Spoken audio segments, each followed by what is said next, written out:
The explosion echoed through the underground tunnels as Corporal Kim Jae kicked down another steel door. His boot splashed through puddles of contaminated water that leaked from broken pipes above. The mining facility on Kepler 7 was supposed to be abandoned, but intelligence reports suggested otherwise. Human prisoners were being held here, forced to work in conditions that would kill most species within weeks.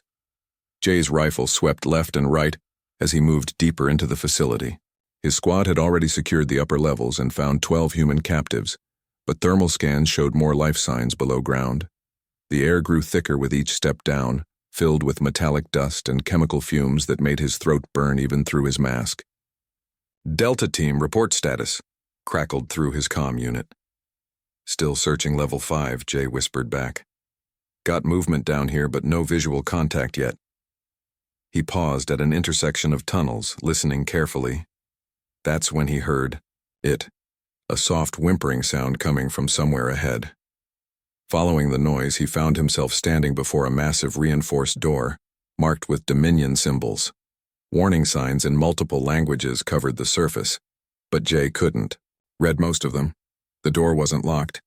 It swung open with a rusty groan, revealing a chamber that made Jay's stomach turn.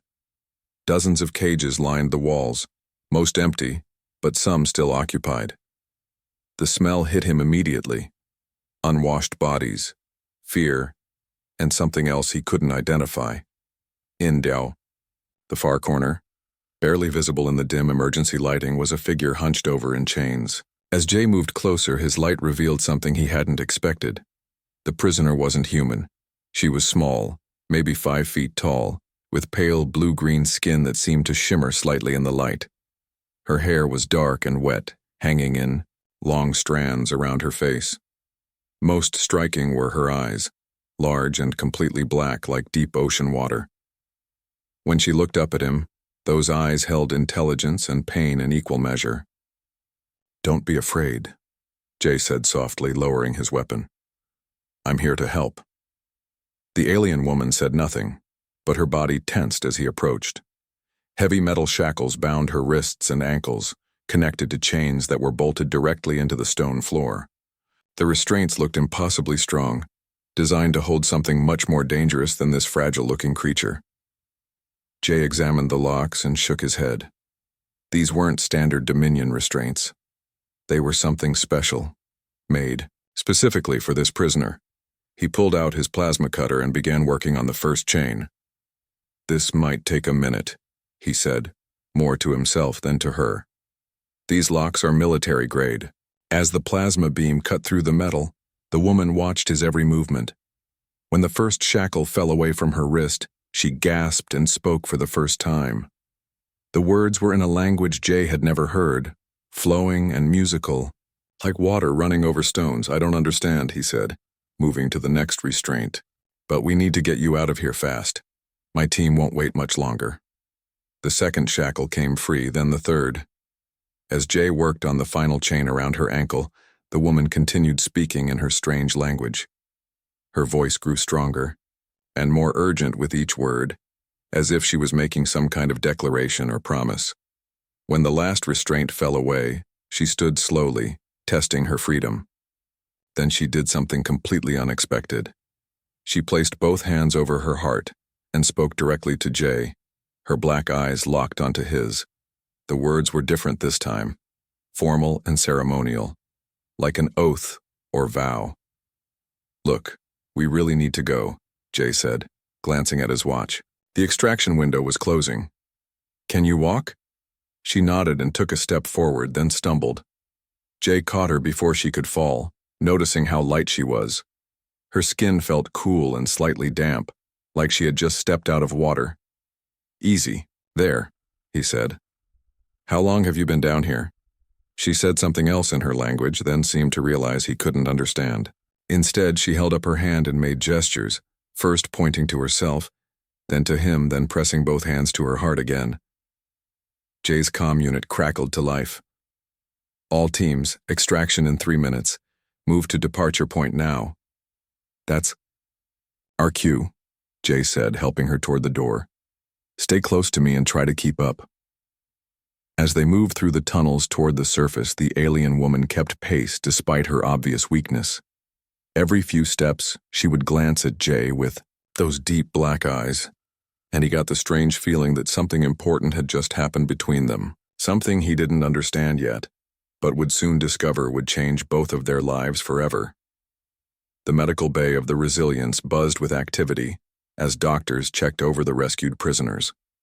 Nira sat quietly on an examination table, while a medic ran scans over her unusual physiology. Her blue-green skin had regained some of its natural shimmer after proper hydration, and her large black eyes tracked every movement in the room. "All clear," the medic announced to Jay, who stood nearby.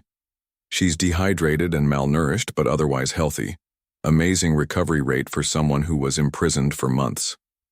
Captain Lee entered the medical bay carrying a data pad. "Corporal Kim, we need to discuss your rescue. The alien woman needs to be transferred to the refugee transport sanctuary. They have better facilities for non-human survivors." Nira's head snapped up at those words. Though she didn't understand everything, she recognized the tone. She stood quickly and moved to Jay's side, speaking rapidly in her flowing language while shaking her head. "I don't think she wants to go," Jay said, looking between Nira and the captain. "She doesn't have a choice," Captain Lee replied firmly. "This is a military vessel, not a passenger ship. The sanctuary has doctors who specialize in alien biology and can help her find her people." Nira grabbed Jay's arm and spoke more urgently, pointing to herself, then to him, then placing both hands over her heart in that same gesture he'd seen in the prison. Her distress was obvious even without understanding her words. "Sir, maybe we should wait," Jay suggested. "She seems to have formed some kind of attachment. Moving her now might cause trauma." Before Captain Lee could respond, alarms began blaring throughout the ship. Red lights flashed as the general quarters alert echoed through the corridors. "All hands to battle stations. Dominion vessels detected on long-range sensors. This is not a drill." The medical bay emptied quickly as personnel rushed to their positions. Jay started to follow, but Nira grabbed his sleeve. She pointed to herself, then to the direction everyone was heading, her meaning clear. "You need to stay here where it's safe," Jay told her, gently removing her hand. "I have to go." As he turned to leave, Nira followed him into the corridor. The ship's hallways were filled with running crew members preparing for combat. She stayed close behind Jay as he made his way to the bridge, observing everything with those sharp black eyes. On the bridge, tactical displays showed 3 Dominion destroyers closing in fast. Captain Lee stood at the center of the chaos, issuing orders to his crew. "They're hunting us," the tactical officer reported. "Focused scans on our hull. They know we have their prisoners." Nira stepped forward and spoke in her language, gesturing at the display screens. When everyone looked at her blankly, she grew frustrated and moved to the navigation console. She began pointing at different areas of the tactical display, speaking rapidly. "What is she doing?" Captain Lee asked. Jay watched as Nira traced patterns on the screen, her movements deliberate and precise. "I think she's trying to tell us something about the enemy ships." Nira noticed their attention and slowed her movements, pointing to one of the approaching vessels. She held up 3 fingers, then pointed to different sections of the ship on the display. Then she made a cutting motion across her throat. 3 weak points, the tactical officer said suddenly. "She's showing us where to target them." The first Dominion ship opened fire, and the Resilience shook under the impact. Nira steadied herself against the console and continued her explanations, now pointing to the ship's defensive systems. She demonstrated shield rotations and power distribution patterns that the crew hadn't seen before. "She knows their technology," Captain Lee realized. "Use her information. Target those points she indicated." The battle intensified as more Dominion ships arrived. During the fighting, Jay left the bridge to help with damage control in the lower decks. An explosion in the engine room had trapped several crew members, and rescue teams were struggling to reach them through the twisted metal and live electrical systems. Nira appeared beside him as he worked to clear debris from a collapsed corridor. Without hesitation, she began helping, her smaller frame allowing her to squeeze through gaps that were too narrow for the human crew. She worked tirelessly, passing tools and helping coordinate the rescue effort. when a secondary explosion threatened to collapse the entire section. Jay refused to abandon the trapped crew members. He continued working even as structural supports groaned ominously above them. Nira watched from nearby, and something in her expression changed. The way she looked at him became more intense, more determined. They managed to extract all the wounded crew members just as the ceiling gave way. As they helped carry the injured to safety, Nira stayed close to Jay's side. Her earlier distress about being transferred seemed to have transformed into something deeper. She would glance at him periodically with what could only be described as profound respect. Back on the bridge, the battle was turning in their favor thanks to Nira's tactical knowledge. The Dominion ships retreated after losing one of their destroyers. As the crew celebrated their victory, Captain Lee approached Jay and Nira. "It seems we owe your friend here a debt of gratitude," he said. "Her information saved lives today. Maybe she can stay aboard after all." Nira seemed to understand the positive tone and nodded, but her attention remained focused on Jay.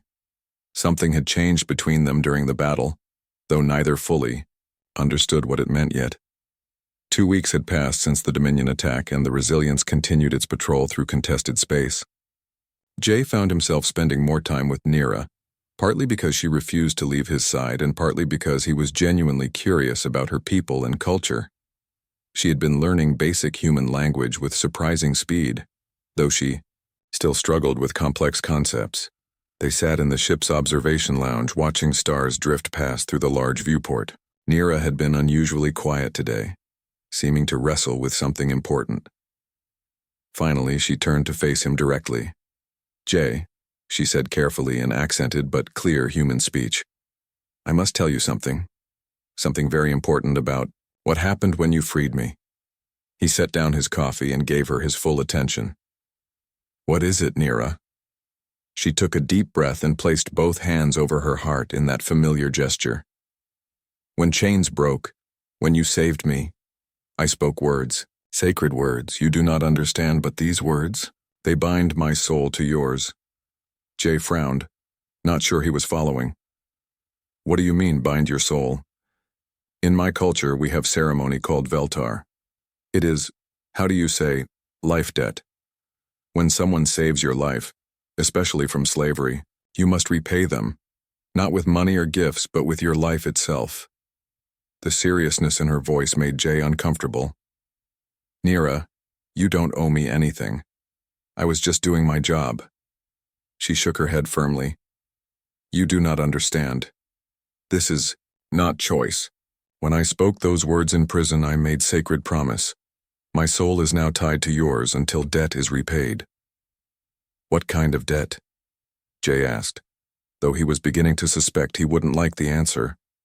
"I must save your life, just as you saved mine, or I must do something of equal value to your entire existence. Until this happens, I cannot return to my people. I cannot have peace." Jay stood up and began pacing. "That's crazy, Nira. I can't let you throw your life away because of some ancient ritual. There has to be a way to break this Veltar thing." The pain in her eyes was immediate and intense. "You do not understand what you ask. To break Veltar brings eternal shame. My people would cast me out forever. I would be dead to them. Worse than dead. My name would be erased from all records, spoken never again. But surely they'd understand the circumstances." Jay pressed. "You were imprisoned, traumatized. You weren't thinking clearly." "No." Nira's voice rose sharply. Then she forced herself to calm down. "The moment of Veltar is when mind is most clear, when soul recognizes true debt. My words were chosen with perfect understanding." Jay slumped back into his chair, running his hands through his hair. "So what happens now? You just follow me around waiting for me to be in mortal danger?" "I serve. I protect.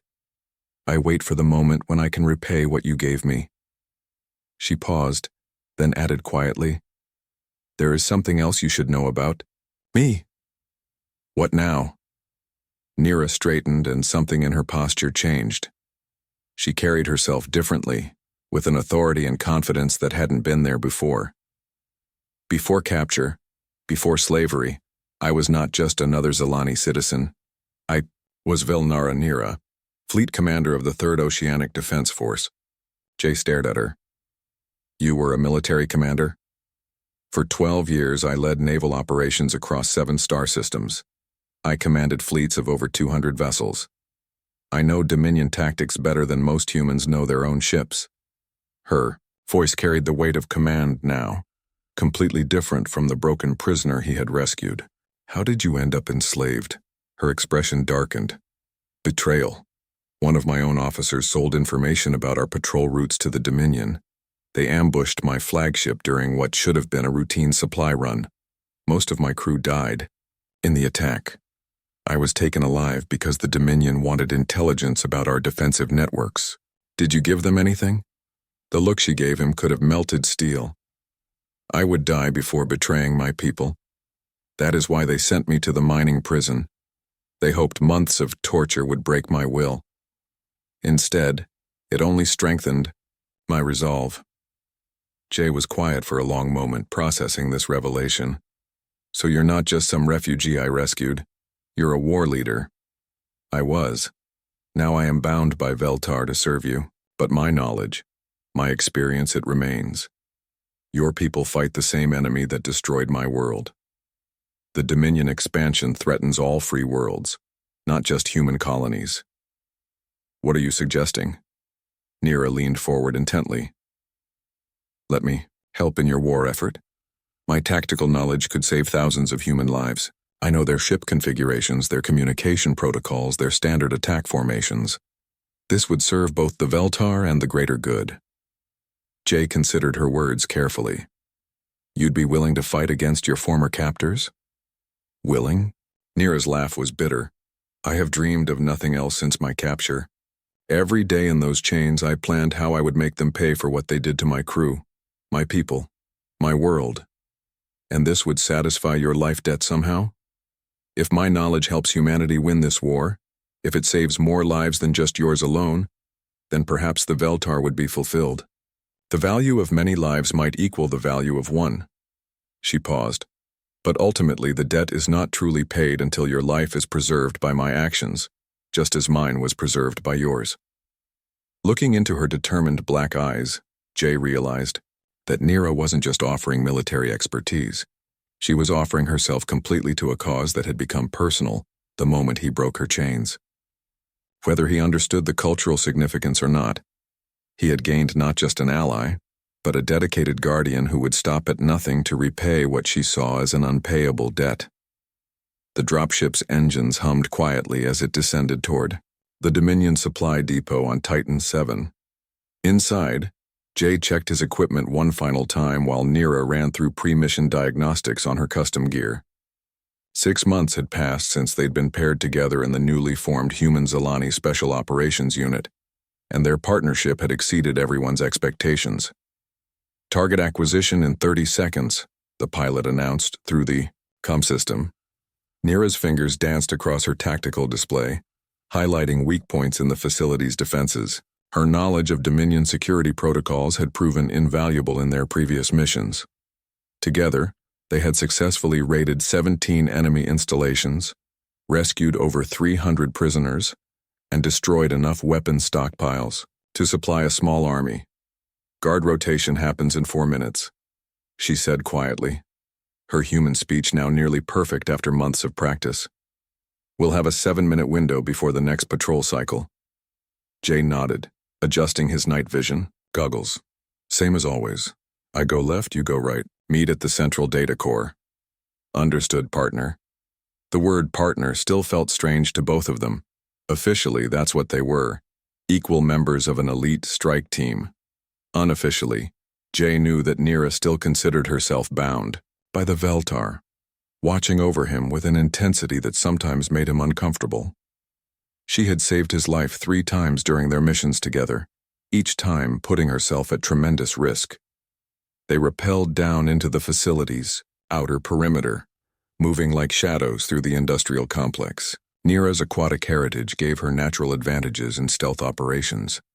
Her movements were fluid and silent, and her enhanced senses could detect threats long before human equipment registered them. The mission went smoothly until they reached the data core. As Nira downloaded intelligence files, alarms suddenly began blaring throughout the facility.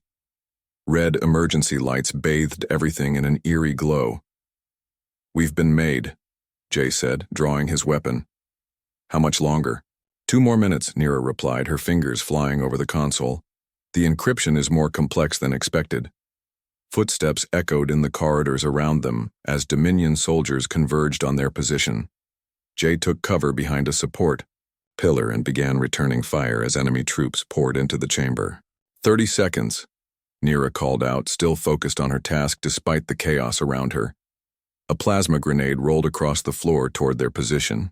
Without hesitation, Nira grabbed it and threw it back toward the enemy, the explosion taking out half a squad of soldiers.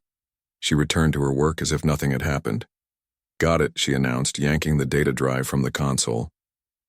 "Let's go." They fought their way out of the facility and back to the extraction point, where their dropship waited with engines hot. As they lifted off, Jay couldn't help but notice the satisfied expression on Nira's face. Each successful mission seemed to bring her a kind of peace, as if she was slowly working toward some greater goal. Back aboard the Resilience, they were debriefing with Captain Lee when the ship's intelligence officer burst into the conference room. "Sir, you need to see this immediately," Lieutenant Park said, his face pale. "The data from Titan 7 contains something unprecedented." The holographic display showed technical schematics for a massive space-based weapon. The design was unlike anything in the human database, a kilometer-long construct bristling with energy collectors and focusing arrays. "What are we looking at?" Captain Lee asked. Nira studied the display, her expression growing more serious by the second. "This is a planet killer," she said quietly. "We called them world enders in the Zilani fleet. The Dominion used 3 of them to crack our homeworld's ocean barriers." "How long to build something like this?" Jay asked. Lieutenant Park consulted his datapad. "According to intercepted communications, it's already built. They're moving it into position near Earth's solar system. Estimated arrival in 2 weeks." The room fell silent as the implications sank in. A weapon capable of destroying entire planets was heading straight for humanity's homeworld. "We need a strike team," Captain Lee said finally. "Something small and fast that can get aboard that weapon and disable it from the inside." "I'll go," Jay volunteered immediately. "Give me a small team and the fastest ship you have." "The mission. Profile shows 90% casualty probability," Lieutenant Park warned. "This would essentially be a suicide run." "Then I go alone," Jay replied. "No point in wasting more lives than necessary." Nira stepped forward, her black eyes intense with purpose. "I will accompany him." "No," Jay said firmly. "Absolutely not. This is exactly the kind of mission the Veltar was meant for," she argued. "My life to preserve yours and potentially millions of others." "I said no, Nira. That's an order." Her expression hardened. "You cannot order me away from my sacred duty." Captain Lee intervened. "Both of you, stand down. We're not making any decisions tonight. I want full tactical analysis and alternative options explored before we commit to anything." As the meeting broke up, Jay pulled Nira aside in the corridor. "Listen to me carefully. I will not let you throw your life away on some ancient ritual. The Veltar doesn't mean you have to die for me." "You still do not understand," she replied, her voice carrying a note of frustration. "This is not about dying for you. This is about living for something greater than myself. My people, your people, all free peoples deserve to exist. If stopping this weapon means fulfilling my oath, then it is what I was meant to do. And what if I refuse to let you come? What if I lock you in the brig?" Nira's smile was sad but determined. "Then you would discover that a former fleet commander knows many ways to escape confinement. The Veltar binds me to your protection, Jay. Whether you accept it or not, I will be there when you need me most." That night, as Jay lay in his quarters staring at the ceiling, he realized that Nira had already made her choice. The only question now was whether he would accept her help willingly, or if she would have to defy him to honor her sacred vow. The moment had finally arrived when everything Nira believed in would be put to the ultimate test. Despite receiving direct orders to stay away from the dangerous mission, she couldn't abandon Jay when he needed her most. Her heart pounded as she made the decision that would change both their lives forever. The Dominion weapon facility stood like a massive steel fortress against the dark sky, surrounded by energy barriers and armed guards. Nira knew that entering this place meant almost certain death, but the thought of Jay facing those overwhelming enemy forces alone made her stomach twist with worry. She had sworn the sacred Veltar oath to protect him, and that promise meant more to her than any military command.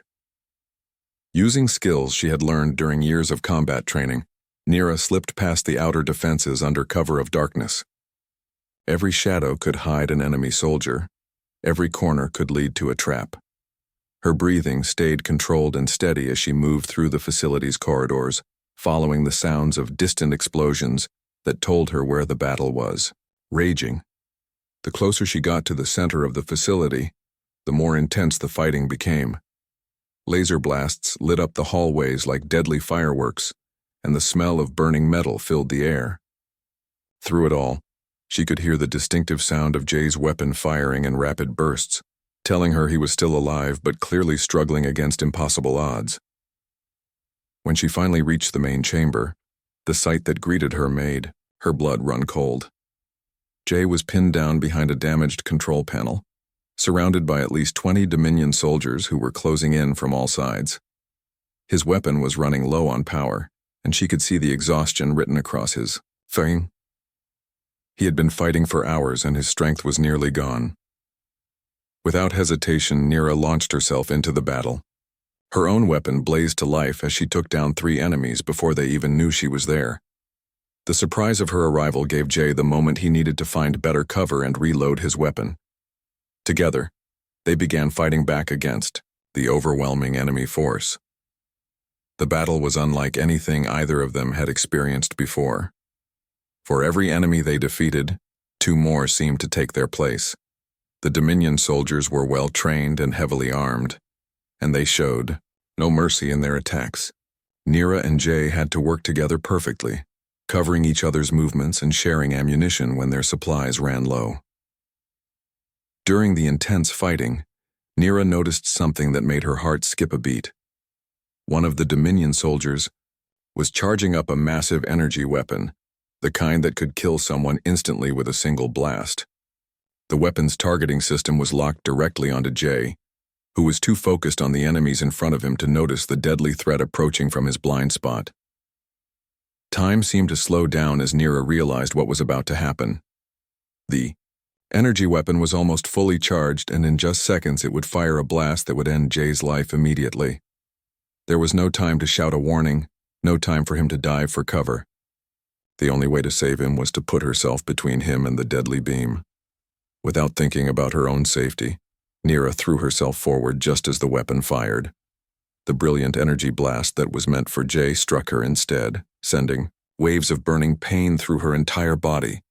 The force of the impact sent her crashing to the ground, her vision blurring as she struggled to stay conscious. Jay turned just in time to see Nira collapse, her body smoking from the energy blast that should have killed him. Rage and desperation filled his mind as he eliminated the remaining enemies with swift, precise shots. When the last Dominion soldier fell, he rushed to Nira's side, his hands shaking as he checked her condition. She was barely breathing, her life force fading rapidly from the massive trauma her body had endured. Most people would have considered her sacrifice complete, her Veltar oath fulfilled through the ultimate act of protection. But Jay refused to accept that this was the end of her story.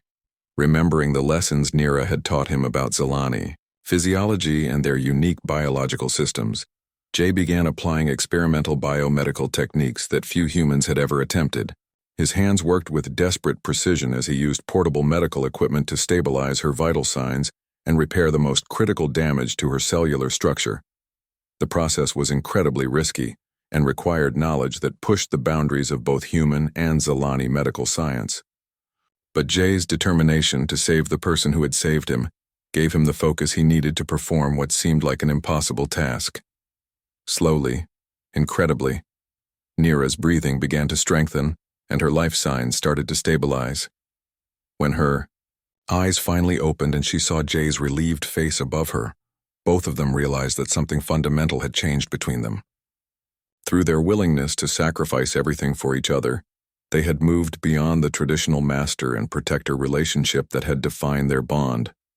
They were now true equals, united not by ancient oaths or debts of honor, but by their shared commitment to protecting life throughout the galaxy.